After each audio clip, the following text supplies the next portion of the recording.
God is my shepherd, and Heather looks like a hypocrite. Hey everybody, welcome to my channel. I am Raphael and I'm here to review Season 5, Episode 5 of The Real Housewives Who Lie About Everything of Salt Lake City. We start the episode off with everybody coming back home from their trip to Milwaukee Talkie. We head over to Lisa's house. She's making her way over to her son Henry's room to let him know that the frozen dinner that she made for him in the microwave is done. And she's like, "Hi Henry, hi baby gorgeous, your dinner's ready. I have chicken nuggets and a hot pocket. You're gonna love it." Henry, I said dinner's ready. The chicken nuggets are in the shape of dinosaurs. I love that. Like, you'll love it too. Go get it. Henry, I said go get it. And he just completely ignores her. See, if I was Lisa, I would have told production, like, you're not allowed to use this scene in the episode. I feel stupid. I feel embarrassed. Not only is Jack running away from me and going to a different country, now my own son is ignoring me too for video games. So then we head over to Meredith's rental. I think this is the only scene that we saw you in this episode. So if I was you, I'll just start making up rumors like, you know what, I think that my husband is cheating on me. I'm not really sure what's going on with him anymore. Or start talking about Brooks and his personal life and, you know, the drama that's happening with him. Or start your own shampoo line with your bathtub, but do something. This is concerning, Meredith. So then we see Lisa and Bronwin. They meet up and we get a big backstory of Bronwin. Bronwin says that when they were coming back from Milwaukee Talkie, she showed a picture of her daughter Gwen to Lisa, and Lisa was just like, "Oh my gosh, she kind of looks like you a little bit." And Bronwin was just like, "No, she kind of looks like her father." She showed Lisa a picture of her father, and what a coincidence. Lisa actually knows the father, but I'm so confused because both of them said that they were friends for years. And you mean to tell me, Lisa, that you never had the curiosity to know what Gwen's father looked like? Like, you never asked Bronwin, like, "Hey, do you have a picture of him? Like, this is the first time you're seeing him?" Like, it's just so hard to believe that. But Lisa, she has a connection to his family. Bronwin, she lets us know when she was 19, she went to college to BYU. For a second, I thought she said BYOB. I'm like, what kind of college is this? Bring your own bottles. I obviously went to the wrong one, but she says that when she was 19, she got pregnant with Gwen. Gwen's father, he wanted nothing to do with the pregnancy, and shortly after, he passed away. So then she went to his parents. They rejected her as well. They actually told her, "You should pretend like you're studying abroad, give birth to the baby, and then give it up to adoption." Simply because of their views on the Mormon church. And it is crazy to me. Like, do they really think that whatever higher power they believe in is going to want them suggesting things like this to people? So then Bronwin, she went to her own parents. Her parents were kind of like, "Oh, I'm not sure," but eventually they came around to it. So then Lisa, she's like, "Well, actually the other day, baby gorgeous, I actually went out with Gwen's grandmother and she was actually really nice. She got me a medium Coke and a Diet Pepsi and Doritos, the nacho kind. And she was actually really nice and she actually told me that she wants a relationship with Gwen." And I'm like, Lisa, I don't think that you should be sticking your nose in this conversation or this topic specifically. This is very serious. And were you not the same one that was upset with Angie K for doing the same thing with you and Whitney? And who knows what the grandma told Lisa? Like, for all we know, she could have told Lisa, F Bronwin, F her daughter, F both of them. And Lisa probably took that in her head like, "Wait a minute, you in a relationship with Bronwin, don't you? Don't worry, I'm going to talk to her." So I'm not trusting Lisa. Bronwin, she gets emotional. She starts crying because now the grandparents have reached out to Gwen 18 years later. And I don't know, I mean, is it too late? You know, I know the quote says it's never too late for anything in life, but yes, it is. It's 18 years later and you wanted me to give up my own daughter for adoption. What if I would have listened to you? Then what? We would have had a whole different scenario now. And if I was you, I would just close that door peacefully and let it be that. Because now the grandparents are acting like a toxic ex. You know, the one that messages you at midnight talking about, "Hey, big head, how are you? You want to come on over?" After ghosting you for months, you haven't heard a thing about them since April. And now all of a sudden they want to pop back into your life, pop back on social media, follow you on Instagram. Like all your Instagram pictures, leave a bunch of comments, reply to your Instagram stories simply because they don't want to be lonely for the holidays. Like, you really think that I'm going to fall for that? No. You know, but it's not about me. I'm just saying in general, right? But ultimately, you know, Gwen is going to know what is best for her and if she wants to have a relationship with them. Then we see Whitney, chaotic Britney, and Heather. They're going out to ski. Britney, she lets us know that her on-again, off-again boyfriend situationship, whatever you want to call it, he had a bunch of gifts waiting for her at her house once she got back from Milwaukee to get back together after breaking up. Me personally, you really think that I'm gonna go crawling right back to you into a relationship and get back with you just because you gave me a teddy bear, some chocolate, and some nice roses? Like, the answer is yes, but it's not about me, right? It's about Britney. Like, Britney, what are you doing? Heather and Whitney, they're looking at her like, ugh, Britney, we're so over this whole storyline. Just let him go. Heather drops a bomb on Whitney, and she's like, remember that Alibaba comment that Meredith brought up? It was actually Lisa who told Meredith about that rumor. And did we see that in the episode? Because I could have swore, unless I missed it, that it was just Meredith who just brought that up out of nowhere. And Heather, you know what you're doing by telling Whitney this. Like, you already know that they already have some friction between each other, and now you're causing even more. And it's just crazy that Heather continues doing this whole producing on this show and just continues going underneath the radar. Like, Heather, your time on this show will come again. But Whitney, she's shocked at this, and she's like, what? It was actually Lisa that said the Alibaba comment? Well, actually, and then she lets us know that the owner of the hotel actually called her and was like, hey, you remember that necklace that you gave to the cast? Yeah, I found the necklace that you gave to Lisa Barlow in the garbage. And I'm like, first of all, you must be extremely petty and extremely bored to be rummaging through the garbage and like, oh, here's the necklace. Let me call Whitney. Like, don't you have a job to do? Don't you have to check in the new guests downstairs? Like, what are you doing going through the garbage? You know, and then all of a sudden it's Lisa's room. You know, secretly, he was probably like, oh, this is Angie K's room. But you know what? I'm just going to lie to Whitney and say it was Lisa's room because I want some drama for the next season. Like, he's the fan of the show, right? So then Whitney, she's in her feelings and she's like, I can't believe this. Why would she throw my gift away in the garbage if it means so much to me? And I mean, honestly, Whitney, if it's not a diamond or something expensive, then yeah, it's probably being thrown in the garbage or flushed down the toilet. So then we head over to Mary's house. She calls her son Robert out his room. He comes out and clearly there's something going on with him because his energy was just very low. His speech was off. Like, he just wasn't really there. He asks Mary for money, and this is like the second or third time that he's asking for that. And Mary's just like, for what? And he's like, for food. But clearly Mary knows otherwise because in the confessional, she's like, you know, Robert Jr., he's going through a lot right now because of his lifestyle, but she's not specific on what it is exactly, at least yet. So then she tells him that she's going to a hip hop dance class with Angie K. Angie K, she pulls up. Mary, she gets in the car and she's like, ugh, it smells like onions in here. And you know, Angie's car is already small. It only has 2 seats. So we're going to have to stop by a CVS and get a couple of car fresheners. Angie, like, what are you doing? So they get to the class. They're greeted by Heather's daughter, Atlanta. Atlanta, Georgia's there. So Angie K, you could have swore that she was trying out to be the next Pussycat doll the way she was dancing. I mean, she was just like...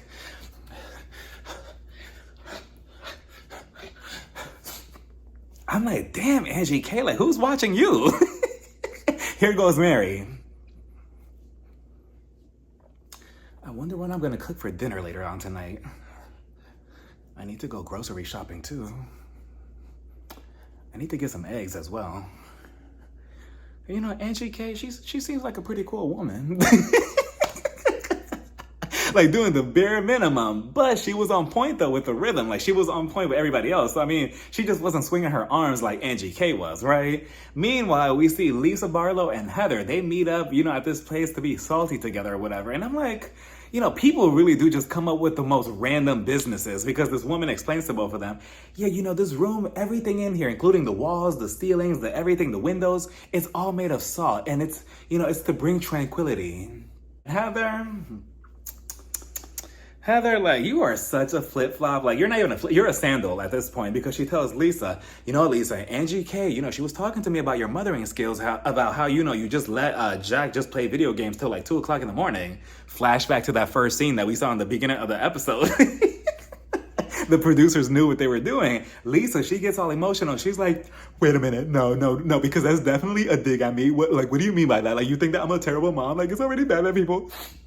It's already bad that I'm a public figure and people have all these opinions about me as a mother, and now this, like, somebody who's supposed to be my friend. Now, see, Lisa, what did I just say in my last review last week? I said that if Angie K talks about you and your mothering skills, I don't want to hear any crying because you're the one that brought up Elektra to begin with last week when you said, oh, why do you go talk to Elektra like you always do? And that wasn't a dig. And Heather, I find it so funny that you find this as a dig and you think that Angie K is trying to low blow Lisa by this. But last week, you had nothing to say when she brought up Elektra.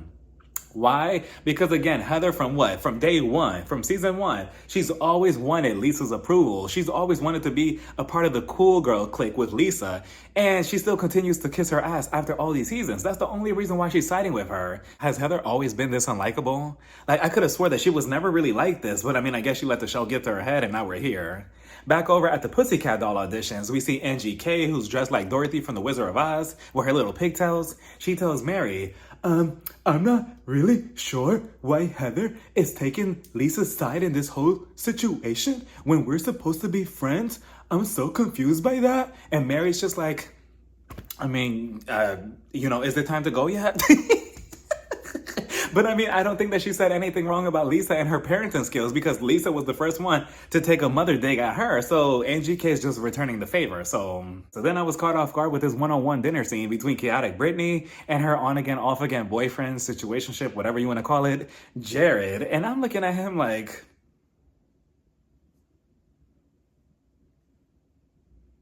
Britney, this is the guy that you're going crazy for? This is the guy you keep going back to?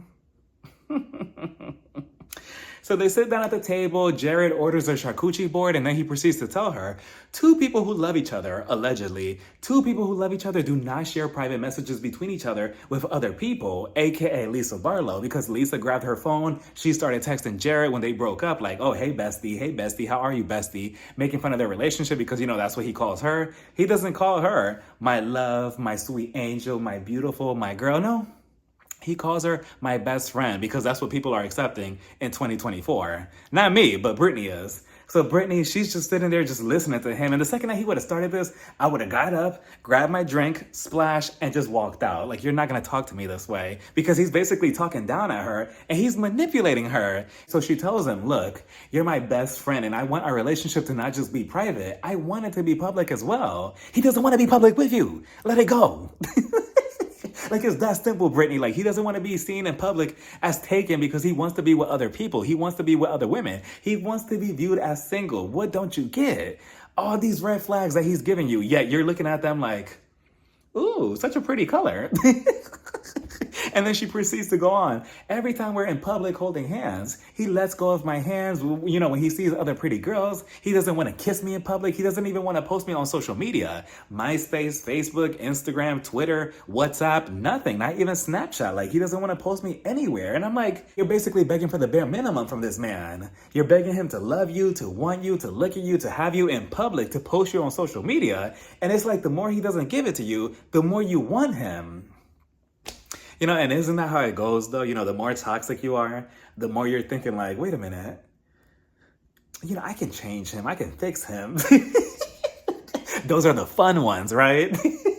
But no, Britney, no. You cannot fall trapped to that. Like, no, you need to break out of that because he's no good for you. So then we head over to Bronwin's overstimulating looking house. And already I had to take a step back from the screen. Like, okay, they're about to have a touchy conversation, but why is the couch pink? And why is the kitchen blue? Like, I am still stuck on this very interesting decor that Bronwin has in her house, right? So it's her and Gwen, they're sitting down and they're talking about how she was eager to actually meet the grandparents, right? But the grandparents messed it up because they texted her like, hey, whenever you're ready to meet us, we'll be ready too. As if she's the issue, right? Like, they basically manipulated this whole scenario as if it's Gwen's fault that they haven't met earlier in life when it's really them. And that turned Gwen off. Gwen eventually just didn't want to meet up with them, at least not now. But now she feels a little regretful. She tells Bronwin, okay, I feel like I should meet them, even though I feel some type of way because I won't have this opportunity in the future. And she wants to know more about her dad's side because she doesn't really know anything about him. So Bronwin, she gets emotional. She tells her, look, I thought that if I gave you everything that you ever wanted, that you would never ask for anything else. But yet here we are, you're asking about your father, and I can't give you any of those answers. And she feels heartbroken about that. The whole situation is just sad itself because it feels like Gwen is going to eventually have to put her feelings to the side and be the bigger person because obviously her grandparents, they're still with the stupid mentality that they had 18 years ago. And she's just gonna have to meet with them because she wants this closure, and they're the only people, unfortunately, who could give it to her. So if I was you, Gwen, you just go meet up with them, get your answers, get your conversations about your father, etc., and try to get some closure. Because like you said, you never want it to be too late, and then you really just won't get any answers from anybody. So then we get Heather, Mary, Lisa, and chaotic Britney together. They're going ziplining on top of this mountain with this beautiful view. But to get up there, they have to get into this truck with no windows, no doors, no nothing, and drive up this mud trail as mud is being flung on all four of them. Specifically Heather, because the second that they get to the top, Heather, she gets out and she has mud everywhere. I mean, her face, her hair, her eyeballs, her eyebrows, her lip. There was a huge chunk on her bottom lip. And then somebody was just like, oh, Heather, let me get that for you. And then they smear it across her lip. And I'm like, ugh, it looks like somebody shitted on her, but okay. That's what you're into, Heather. Eventually, they do the ziplining thing, and let me not do that.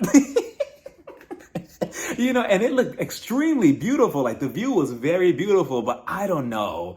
This was a little bit too much because from one point to the other, I mean, it was just such a long distance. And then on top of that, underneath them is just all a huge giant lake. So, if you fall, they get to the other side and Britney goes up to Mary like, did you like it? Did you like it? Did you have fun? Did you like it? I love Jared. Did you like it? Did you like it? Did you have fun? Mary's just like, yes, I have fun. Damn.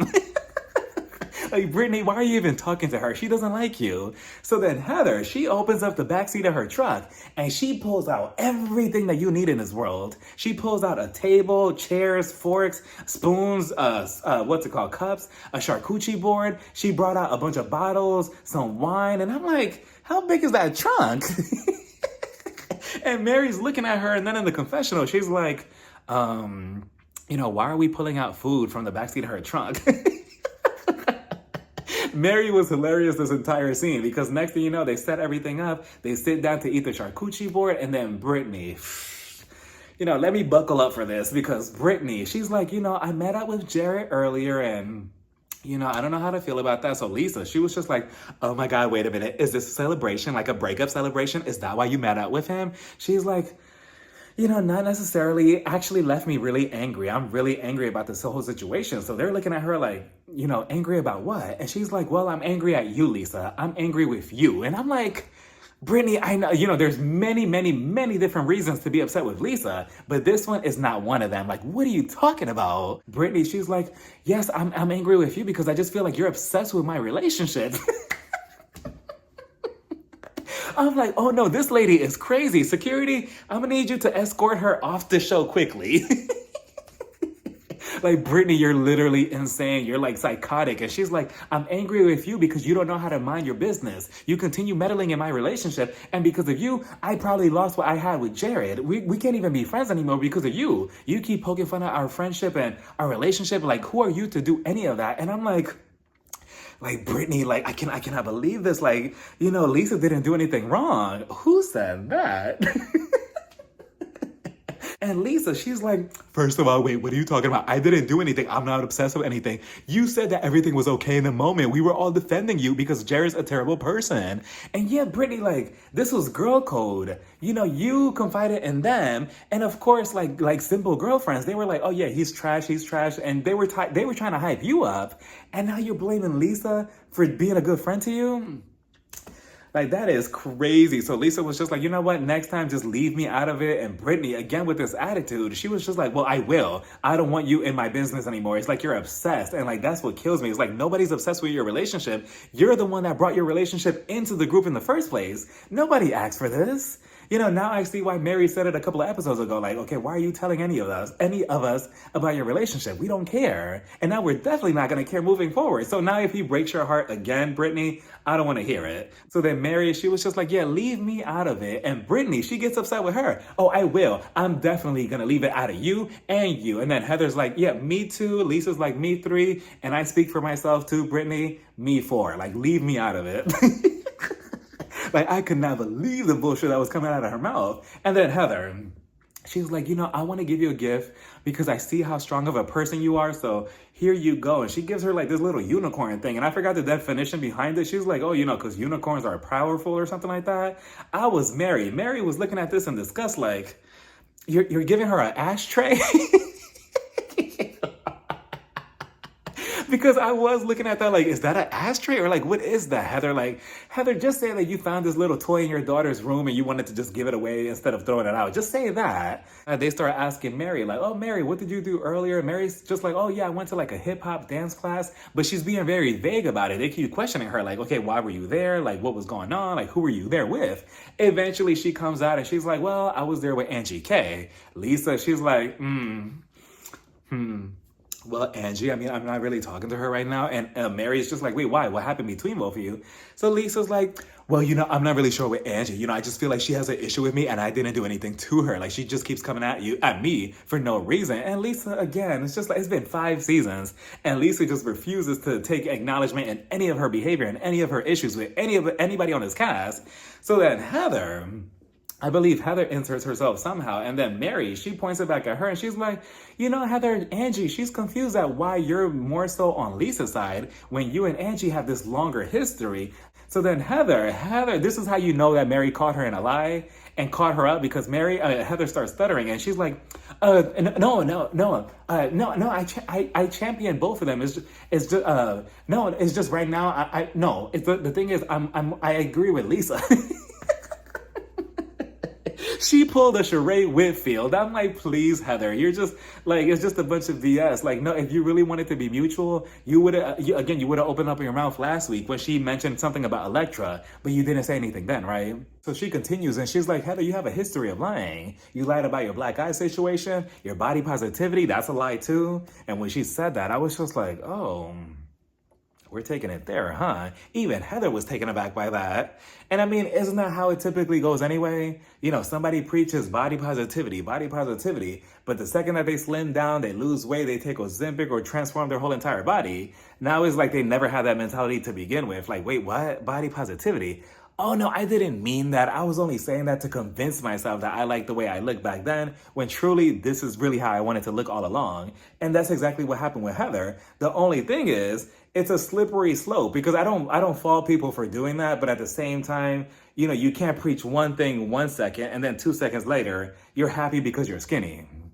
Heather, it just makes you look like, you only say things out of convenience for whatever you feel in the moment. Like, you don't really stand for anything. Heather has become a complete hypocrite on the show. Like, we think that Whitney's bad when honestly, Heather is much worse. And the entire conversation, I'm just looking at Heather like, Heather, you just have a little bit of dirt on your lip.